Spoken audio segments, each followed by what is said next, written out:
আমাদের পুরী যাওয়ার দলে এক্সপ্রেস ছিল হাওড়া থেকে 21শে জুলাই সকাল 9টা 10-এ। আমরা সকাল 6:30 ঘর থেকে বেরিয়ে পড়ি আর 8টায় পৌঁছে গিয়ে আমরা ওয়েট করছিলাম। তারপরে দেখি 20 নম্বর প্ল্যাটফর্মে ট্রেনটা দিয়ে দিয়েছে, আমরা এগিয়ে গেলাম। আর আমাদের 5 জনের 8খানা লাগেজ হয়েছিল।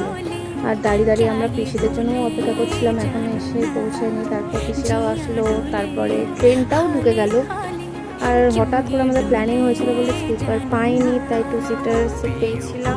ভালো পজিশনেই পেয়েছিলাম সিটগুলো। সবাই খুব গল্প করতে করতে গেছিলাম।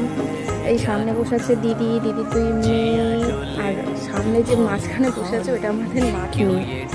যাই হোক, যেতে যেতে আমাদের পুচকি আমাদের কোলে ঘুমিয়ে পড়েছিল। আর আমরা দুজনেই তারপরে ফোন ঘাঁটতে ঘাঁটতে যাচ্ছিলাম। ভুবনেশ্বর ক্রস করতে না করতেই খুব বৃষ্টি শুরু হয়ে গেছিলো।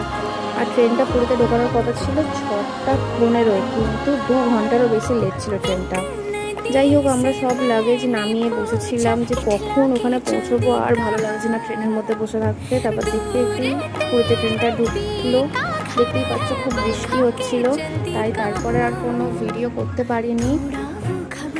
যা হোক করে আমরা স্টেশন থেকে বেরোলাম। বেরিয়ে গিয়ে একটাও কোনো অটো যাচ্ছিল না। আর আমরা তো হোটেলে যাচ্ছিলাম না, আমরা আমাদের একটা রিলেটিভের বাড়ি যাচ্ছিলাম, একটা কাকার বাড়ি।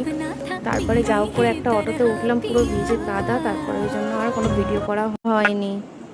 পুরীতে গিয়ে আমরা কোথায় কোথায় ঘুরলাম সেটা নেক্সট ভিডিওতে আসবে। এখনের জন্য টাটা, বাই বাই।